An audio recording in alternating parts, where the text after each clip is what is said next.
Hepater este un proiect derulat de Institutul Clinic Funden și cofinanțat din Fondul Social European, care are ca obiectiv formarea personalului medical din România pentru managementul pacienților cu infecții cronice virale, hepatitice B, C și D. Derularea activităților planificate în ultima etapă a acestui proiect, începând cu martie 2020, au fost profund subminate de contextul fără precedent al pandemiei COVID-19. Schimburile de bune practici medicale, atât pentru medicii de familie cât și pentru medicii specialiști în domeniul determinărilor investigațiilor virusologice, ecoelastografiei și imagisticii medicale, au devenit imposibil sau foarte dificil de realizat, de derulat, în raport cu calendarul planificat, datorită restricțiilor, limitării accesului și reorganizării activității în toate instituțiile medicale. Un număr limitat de cursanți au avut acces și au participat efectiv la aceste schimburi de bună practică în Institutul Clinic Fundeni, având posibilitatea să-și verifice cunoștințele deprinse în decursul timpului, în decursul întâlnirilor precedente și cursurilor și să-și verifice de asemenea deprinderile practice. De aceea am considerat că o soluție posibilă pentru această situație poate fi reprezentată de câteva sesiuni practice virtuale, să le spunem așa, accesibile participanților la acest curs, la acest program, în care formatorii exemplifică pas cu pas tehnicile și protocolul de examinare sau de lucru descrise în timpul cursurilor. Prin urmare, sunteți invitați să vizionați aceste sesiuni filmate care exemplifică utilizarea în practica de zi cu zi a noilor tehnologii promovate de noi în cadrul cursului, tehnologii de laborator, de imagistică medicală sau ecoelastografie. La baza acestui program de formare au stat două premise. Prima dintre ele este reprezentată de morbimortalitatea semnificativă secundară infecțiilor cronice cu virusuri hepatitice. Afecțiunile cronice hepatice generate de infecțiile virale B, C și D reprezintă importante cauze de morbimortalitate la nivel global, la nivel mondial și în mod specific în România. Astfel, cu o prevalență de 1100 de cazuri de ciroză hepatică la 100.000 de locuitori și cu o mortalitate de 36 la 100.000 de locuitori, mortalitate prin ciroza hepatică, România deține locul întâi în această privință în Europa. Și deloc de neglijat este faptul că 2/3 din această rată a mortalității interesează persoane sub 65 de ani, deci persoane active, și că România este cel mai bun exemplu pentru întreaga Europa Centrală și de Est, în care hepatitele virale reprezintă determinantul principal al bolilor hepatice la ambele sexe și la toate vârstele. Cea de-a doua premiză care a stat la baza acestui program constă în progresele în tehnicile de laborator și imagistice care permit în momentul de față substituirea biopsiei hepatice și evaluarea, stadializarea non-invazivă, aprecierea prognosticului și monitorizarea pacienților cu afecțiuni hepatice, tehnici non-invazive a căror deprindere și largă aplicare în practica medicală devine esențială în aceste vremuri.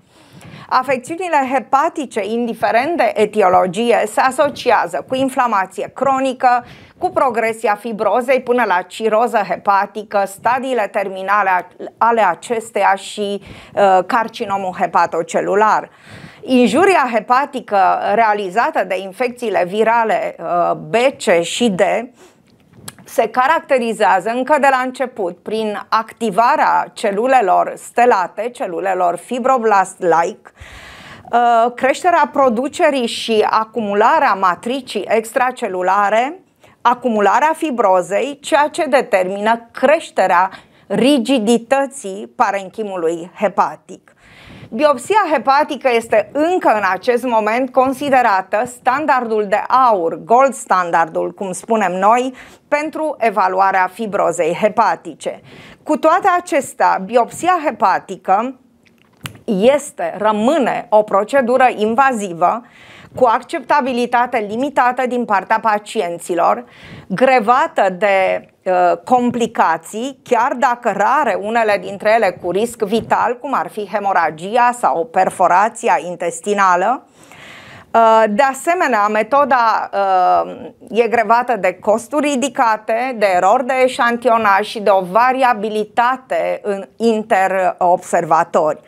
Pe de altă parte, apariția unor terapii, să spunem, inovatoare, cu rate de succes, de eficacitate de 99-100%, pe de o parte, cum este cazul terapiei antivirale în hepatita C, iar pe de altă parte, contextul de-a dreptul epidemic al unor afecțiuni hepatice emergente, cum este ficatul gras non-alcoolic sau steatohepatita, au făcut ca biopsia hepatică să devină un instrument nerealist, lipsit de practicabilitate și de aplicabilitate pe scară atât de largă. Au dus la limitarea utilizării ei în timp și la dislocarea ei în favoarea tehnicilor non-invazive care s-au dezvoltat, s-au perfecționat și permit în momentul de față diagnosticul, evaluarea și stadializarea fibrozei și injuriei hepatice. Dintre aceste metode non-invazive face parte și ecoelastografia cu variantele ei, cu variatele tehnici disponibile, despre care vom vorbi în continuare. Da. După marcarea probei, urmează partea de achiziție a acesteia. Doamna asistent Silvia Mogoș deja a tras panelul pentru statusul imun, a scris în cadrul, pe calculator, a identificat proba și de asemenea a introdus proba în analizor. Acest analizor folosit în citometrie în flux conține 3 sisteme. Un sistem fluidic, un sistem optic și un sistem electronic. Astfel încât proba marcată din analizor va fi aspirată de către un ac și trasă prin sistemul fluidic într-un lichid de teacă, așa se numește, un lichid care nu modifică compoziția și nu interferă cu celulele marcate. Printr-un sistem de valve și de presiuni se creează o presiune hidrodinamică, astfel încât proba cu lichidul de teacă, care reprezintă partea fluidică a aparatului, va realiza un flux laminar, adică celulele marcate, ideal ar fi să treacă una câte una printr-un spațiu până la zona de intersecție. Ce se întâmplă în zona de intersecție? Intrăm în a doua componentă, partea optică a acestui aparat. În zona de intersecție, în camera de interogare, celulele marcate cu anticorpi fluorocromați vor fi excitate de către laser. Laserul este un dispozitiv care are capacitatea de a emite lumină cu o anumită lungime de undă, lumină monocromatică, da? Această lumină emisă de către laser, pe de o parte, va excita fluorocromii și va genera o fluorescență, pe de altă parte, lumina incidentă va fi împrăștiată, astfel încât vom avea două tipuri de lumină, o lumină fluorescentă și o lumină împrăștiată, o energie împrăștiată. Bineînțeles că această imagine dezordonată nu poate fi captată și nu poate fi analizată, astfel încât vom avea niște sisteme de segregare a imaginilor și niște detectori. În cadrul acestor detectori, lumina se va poziționa pe două axe. O axă orizontală cu lumina incidentă se numește forward scatter și pe această axă vom analiza dimensiunea celulelor și o axă poziționată perpendicular pe lumina incidentă. Pe această axă vom analiza complexitatea internă a celulelor. În cadrul acestui analizor, al treilea sistem este sistemul electronic, deoarece această energie, această lumină, va trebui convertită într-un sistem digital, astfel încât, cu ajutorul unor software-uri dedicate analizei, vom putea interpreta aceste imagini. Sumarizând, trebuie să ne amintim că acest aparat numit flaucitometru conține 3 componente, o componentă fluidică care ne permite fluxul laminar și poziționarea celulelor una către una până în zona de interogare, o parte optică produsă de laser și o parte electronică care are rolul de a converti energia luminoasă în informație digitală. În continuare vom da drumul flaucitometrului, astfel încât veți observa cum se achiziționează o probă.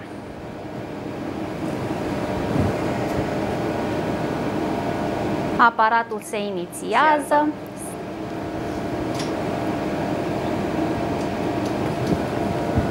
Unde să stau să prindă legeți-mă asta. Așa, ca să...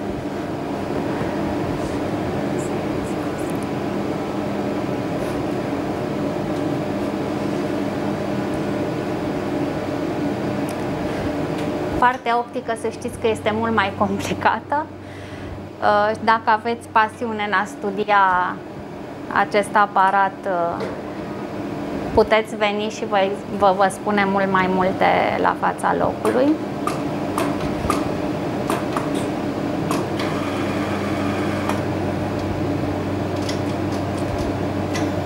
Se încarcă proba, iar acum lichidul de teacă din rezervorul special pentru lichidul de teacă va fi absorbit prin sistemul aparatului și de asemenea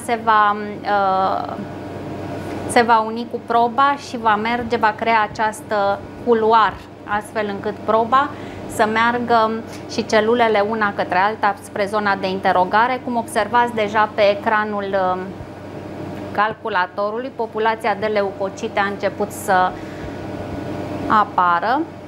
Pentru această analiză, fiind o analiză simplă pentru noi, ne sunt suficiente 150.000 de evenimente.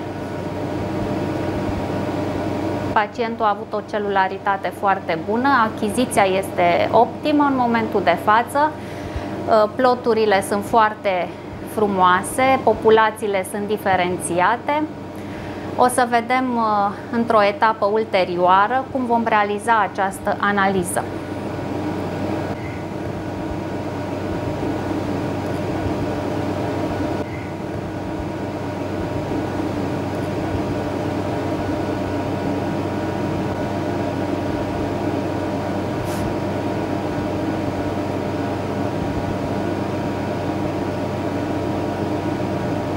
Cred că ne putem și... De fapt se vede clar până la 150. Nu, 150.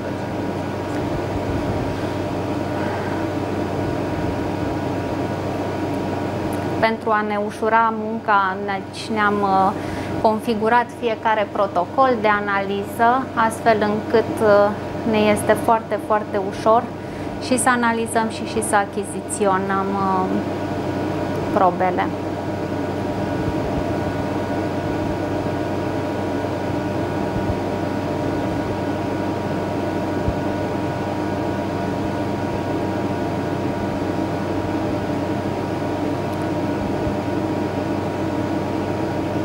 Sunteți pe hai?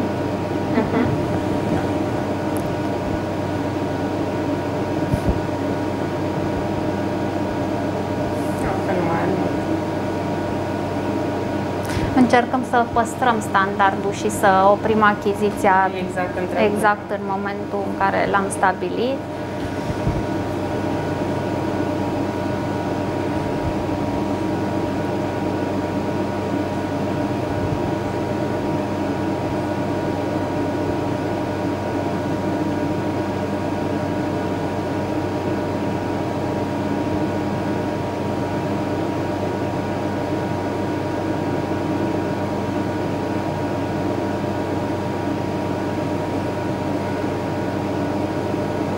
Deci cred că putem. Ia. Ok. Gata, vă las acum pe dumneavoastră. Mulțumesc.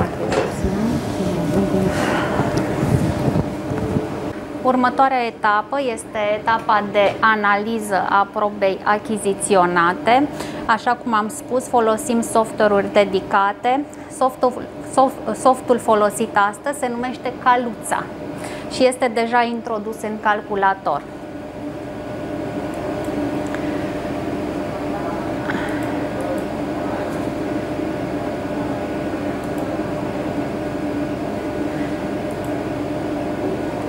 Am tras plotul achiziționat în acest soft de analiză. După cum observați, prima sunt niște imagini, niște ploturi pe care noi le numim histograme.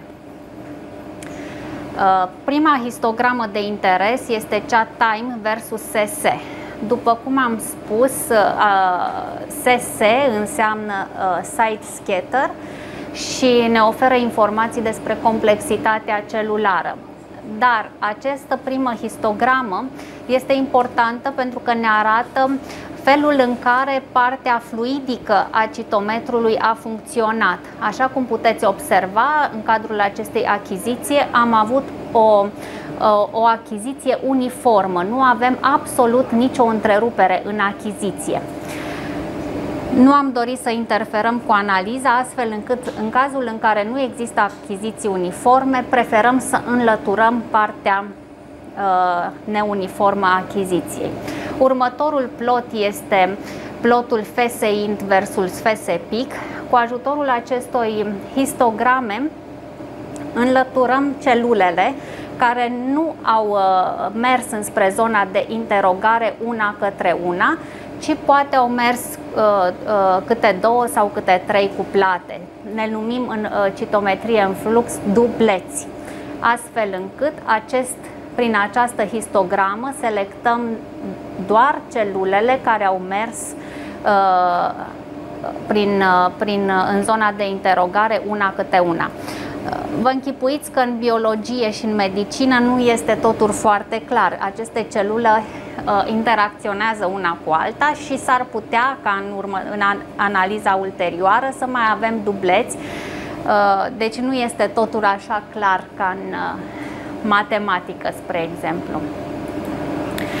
Este o analiză care merge din poartă în poartă, astfel încât prima mea poartă am denumit-o cu A mare, și la următoarea histogramă am obligația de a analiza doar celulele din prima poartă. Această histogramă are pe axa orizontală CD45. După cum vă amintiți, acest anticorp monoclonal este panleucocitar, astfel încât este identificat pe toate leucocitele, și marchezi o nouă poartă, poarta leucocitelor. Ce este cu 45 foarte negativ înseamnă resturi celulare, trombocite, eritrocite nelizate și nu ne interesează pentru analiză. Extremele reprezintă de asemenea un 45 foarte pozitiv, înseamnă o prindere nespecifică și din această cauză preferăm să eliminăm din analiză. Astfel încât următoarea poartă și următoarea histogramă se va face din poarta B. Poarta B care reprezintă doar leucocitele. În această histogramă, după cum se observă, avem trei populații distincte. Cea mai mică populație, cu complexitatea cea mai mică, după cum am spus, SS înseamnă complexitatea celulară, reprezintă populația limfocitară. Și o să scriem limfocite. Următoarea populație, cu o complexitate mai mare, reprezintă populația de monocite și complexitatea cea mai mare o regăsim pe neutrofile.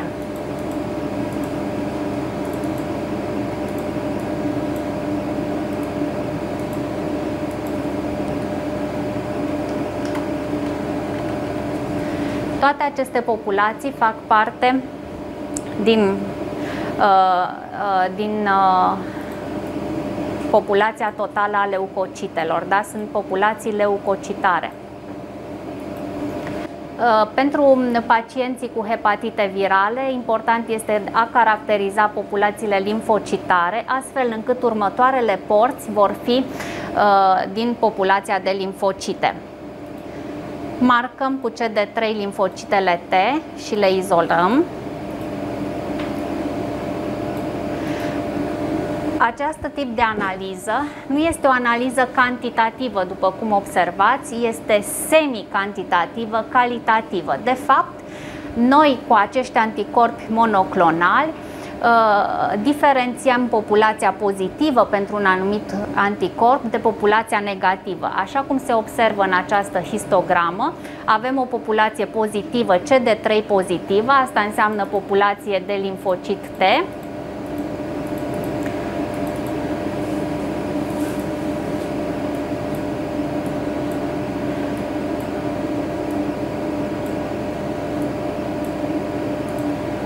Putem avea și un procent atât din populația totală cât și din gate, adică din totalul limfocitelor, și observăm că limfocite T CD3 pozitive sunt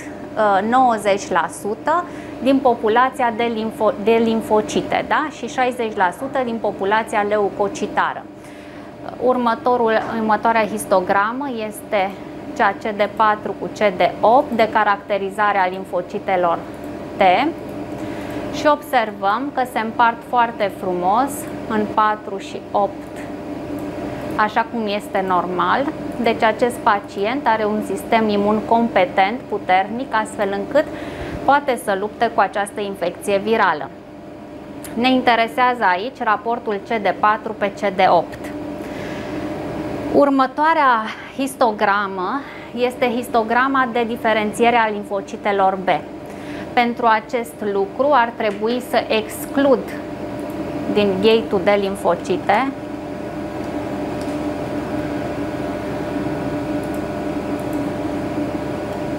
limfocitele T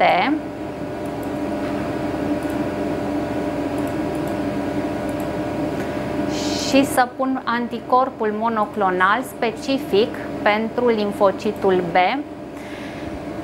Este vorba de această populație care reprezintă populația de limfocite B, care exprimă CD19 și de asemenea și CD20, este un limfocit B matur.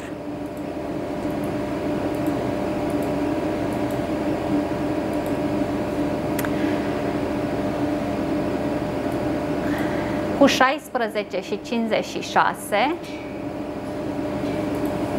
marcăm populația de NK-uri pe care o observăm și aici și putem să marcăm NK-urile și aici.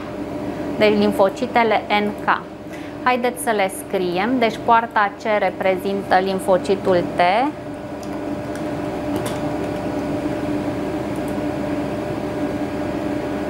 Poarta F reprezintă limfocit B.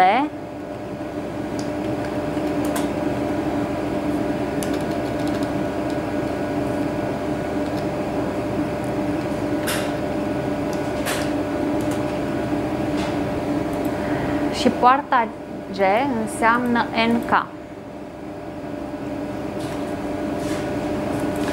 Avem procentele, astfel încât în continuare putem să generăm raportul de analiză pe care îl veți primi, astfel încât ați putea în urma acestei analize, calculând populațiile limfocitare, să scrieți în acel raport și să trageți o concluzie despre acest pacient.